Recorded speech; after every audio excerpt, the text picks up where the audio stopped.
take that role. I'll take the bad guy role, and I'll continue to take that on and be that for my teammates. And if I want to be that, and I know I'll go down in history, I'll look back in 20 years and be like, yeah, the reason why we watching women's basketball is... Angel Reese? Yes, the same Angel Reese who's been louder than a stadium speaker about her so-called greatness is finding herself in a situation that she probably didn't see coming. Because guess what? Top free agents don't want to play with her. And to make matters worse, the team she's been bragging about just won a championship without her.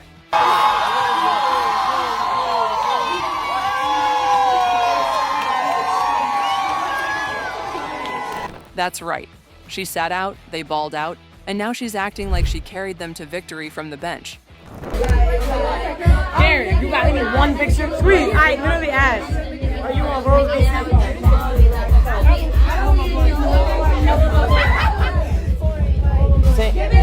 Yo, what they gonna say now?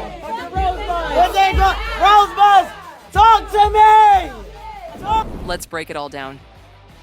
All right, let's talk about how Angel Reese's team won a championship without her, and why that's not surprising at all. If you've watched Angel Reese play, you already know. Her biggest opponent isn't the defense, it's the rim. Seriously, the number of layups this woman smokes on a nightly basis is staggering. It's almost like she thinks the square on the backboard is just for decoration. Wide open, miss fast break, miss point blank range, still a miss. She has this incredible ability to outwork everyone to grab an offensive rebound, only to throw up a shot so bad that it should count as an assist to the opposing team. At some point, you have to wonder, is the rim actually moving when she shoots? Or is she just that inaccurate? And this isn't just some isolated issue, it's a pattern. How does a 6'3" forward struggle this much? Reese is 6 feet 3 inches with a strong frame and a great ability to get into scoring positions. Yet when she goes up for a shot, it's like she forgets how basketball works. Her touch around the rim is so inconsistent that defenders don't even need to contest her.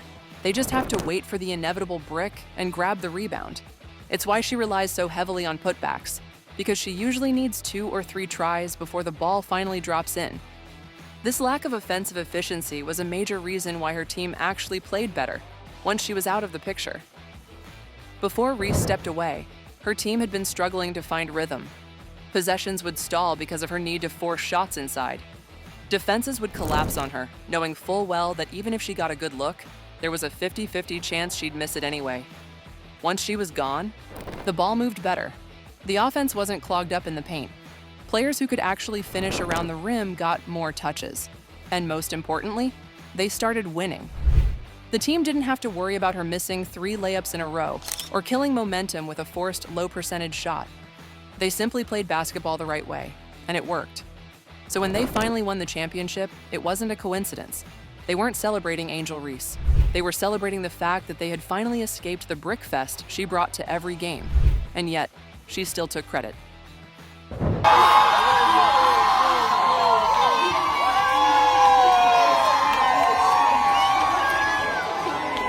Now, you'd think that after missing the entire playoffs and watching her team thrive without her, Angel Reese would show some humility. Nope. Instead, she immediately started acting like she was the reason they won. The interviews, the social media posts indicates she thinks, "I'm a champion, we did this. We proved the haters wrong."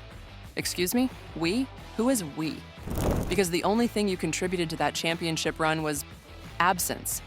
This is the equivalent of a group project where one person skips every meeting, does none of the work, and then shows up on presentation day talking about, "We really killed that, huh?" That's Angel Reese right now. And what's even funnier, the actual players who earned that championship barely acknowledge her presence. They know the truth, the fans know the truth, and deep down, Angel Reese knows it too. But instead of facing reality, she's desperately trying to rewrite history, hoping everyone forgets the fact that when her team needed a turnaround, the best thing that happened was her disappearing. If there's one thing Angel Reese has mastered, it's getting unearned praise from the media.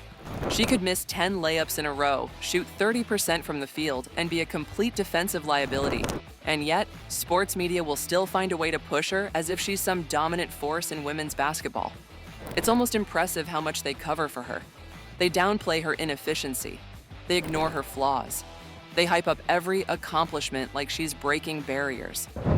Meanwhile, actual elite players Players who put up numbers, carry teams, and actually win games get nowhere near the same level of coverage. They act like she's a scoring machine when in reality, her shooting percentages are garbage, and half her points come from putbacks after missing her own shots. They frame her as a defensive presence despite the fact that she constantly gets exposed by stronger, more skilled post players. They market her dog mentality as leadership, when all it really amounts to is empty taunts and fake confidence, something her own teammates see through. But here's where it gets even funnier. For the longest time, she could get away with this because she was never tested. She was in a system where the media carried the weight of her reputation. They sold her as a winner, a game changer, a dominant force. But now, real competition is exposing her. And nothing is more telling than top free agents completely avoiding her. At this point, the top players in the league aren't dumb. They've watched Angel Reese play. They know she's not a real star, just someone the media props up. And when you're a free agent looking to chase championships or build a legacy, the last thing you want is to be stuck on a team where the offense stalls because one player keeps forcing bad shots, or the media hype doesn't match the reality on the court, and the supposed leader is more focused on branding and headlines than actually improving her game. That's why free agents are choosing Caitlin Clark. Caitlin Clark actually makes her teammates better. Her game translates to winning basketball, and she isn't just a social media star, she's a real star. This is what Angel Reese can't understand. She thought that if she just kept riding the media wave, taunting opponents and talking like a champion, the best players would want to join her. But the truth always comes out. And now, while Caitlin Clark attracts top-tier talent, Angel Reese is left wondering why nobody wants to play with her. Maybe they just don't want to lose. And now, as if the embarrassment wasn't enough, Angel Reese is dealing with an even bigger L. Nobody wants to team up with her. The biggest free agents, the actual stars of the league, they're all flocking to Caitlin Clark. And why wouldn't they? Caitlin Clark has been lighting up the court, showing that she's a game changer who elevates everyone around her. Meanwhile, Angel Reese, she's known more for her social media antics than for actual basketball dominance. And the league's top players see that. They don't want drama. They don't want the distraction. They don't want someone who's more focused on getting Instagram likes than putting in work.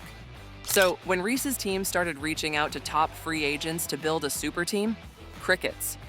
Nobody wants to be second fiddle to a player who's only interested in being the loudest in the room, not the best on the court. Angel Reese wanted to be the face of women's basketball. She thought if she got enough headlines, enough media backing, and enough viral moments, she could cement herself as the biggest star in the game. But here's the problem. She's more interested in being an influencer than being a real basketball player. And that's exactly why she will always be in Caitlin Clark's shadow. Think about it. Whenever Angel Reese is in the news, is it ever about her performance? Number.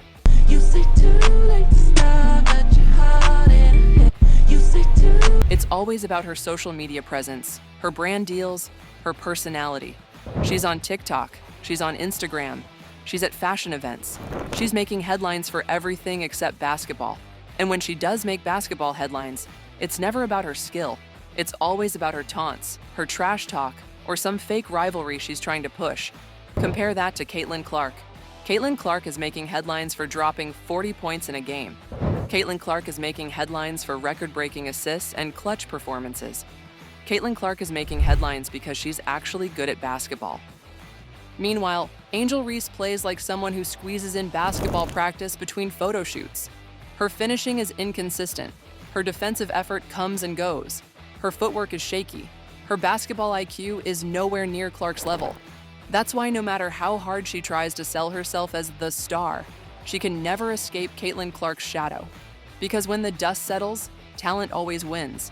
And Angel Reese is way more concerned with winning the internet than winning actual games. Angel Reese thought she could market herself into greatness. She thought if she got enough attention, people would forget that she's just an above-average player with a ton of media backing. But Caitlin Clark is proving that skill and impact matter more than hype. Clark's influence isn't built on branding. It's built on pure basketball dominance.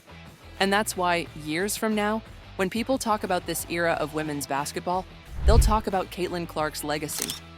Angel Reese? She'll be remembered as a side character in someone else's story. So, what do you think? Is Angel Reese finally getting humbled? Will she ever actually back up her words with consistent elite play? Or is this just the beginning of her being frozen out of the top tier of women's basketball? Drop your thoughts in the comments, smash that like button, and if you haven't already, subscribe for more brutally honest takes on the wild world of sports. See you in the next one.